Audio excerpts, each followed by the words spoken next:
Shalom, shalom. Keepers of sheep, back with another sit down lesson. The spirit of how about Shemar Rashad. Before we begin, we would like to first start off by giving our praise, our honor, and our glory to the Most High. Yahweh, Bahashem, Yahushua, Bahashem, Kabadash. Double honors to the apostles and elders of Great Millstone. Shalom. And shalom to the hopeful elect. Shalom. Alright, and we pray this lesson is Ephon. And as you can see, today's sit down will be titled, "The Suffering Shall Stop Soon." Right? And of course, this lesson is inspired by the spirit power of Yahweh Shemar Shah. Once again, we just want to touch on, what you say you want to touch on, Muhammad? So the fact how, like, that now, we're under the seals, we're under these curses, on us, for our iniquities, for our transgressions against Yahweh Shah.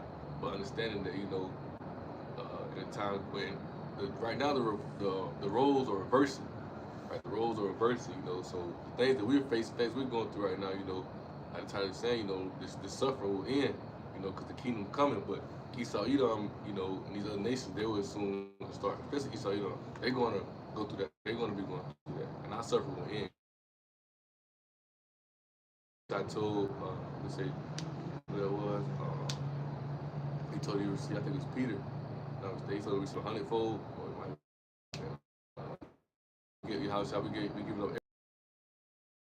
Follow me was Peter. He told me we receive 100-fold. That's gonna be that. It's gonna be us, receiving.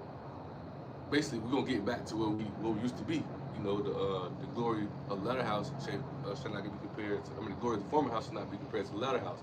We're gonna be glorious. We're gonna be kings, princes. We're gonna be back to our royalty standpoint. Rulers, righteous rulers. You're gonna be righteous judges. It's gonna be a righteous kingdom.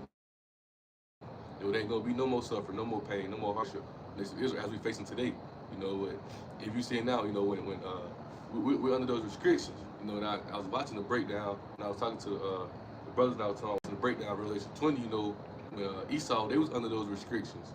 When Jake was in rule around those time, started with Nerva, came into rulership or whatnot, and Esau was under those restrictions. They was under those chains, they was under those seals, right? And they could barely do anything. That's how we are now.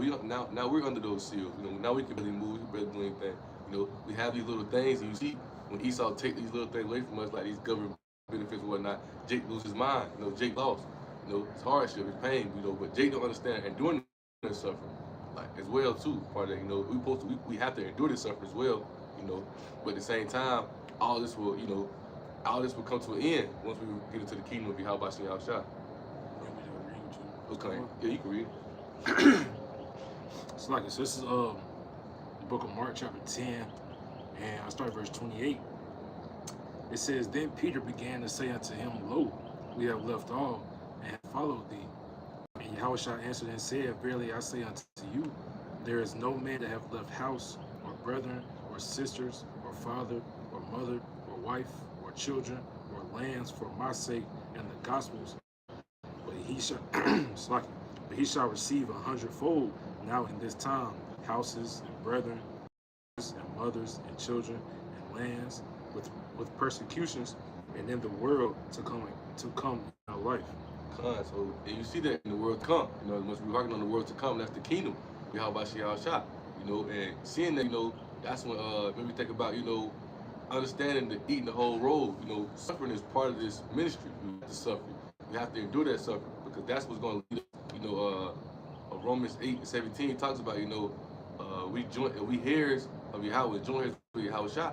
We also got to suffer with him. So these things that we going through, these things we facing, is what's preparing us. Also Hebrews, it tells us that we made perfect through our suffering. So these things that we facing, we going through, is what's going to prepare us, and get us ready for the kingdom to come, right?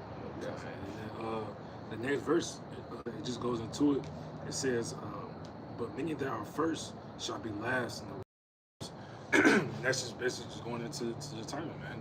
The first that are right now just happen to be Esau, Edom. They had their kingdom, they had their riches, they had they control what they control. What I'm saying?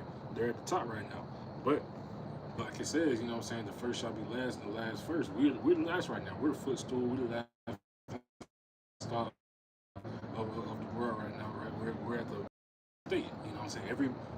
And it's really, it could be as simple as if you break it down to, you know, we are the only people without an army, you know what I'm saying? We're, you know, Esau Edom got an army, you know, your Arabians, they got their armies, you got your, you know, all these other people, they got their armies, but, you know what I'm saying, but Israel, you know what I'm saying, specifically, you know, Judah, the people over here in America, you know what I'm saying, we don't own anything, we don't have our own kingdom as of yet. It is soon to come. I got a quick question, but can you read that last verse? But before you read that, can somebody grab 1 Thessalonians 4, Hebrews 12:6-7, and Matthew 7:13-14. Then I got the other two resources. Okay, 3 or 4. Chapter 3, verse 4. Yeah, Yeah, that's Yeah, spirit. Hebrews 12:6. You read down to 7, and then somebody grab Matthew 7:13-14. But first, what was that you just read? I grabbed that. Yeah, Matthew grab 7. that.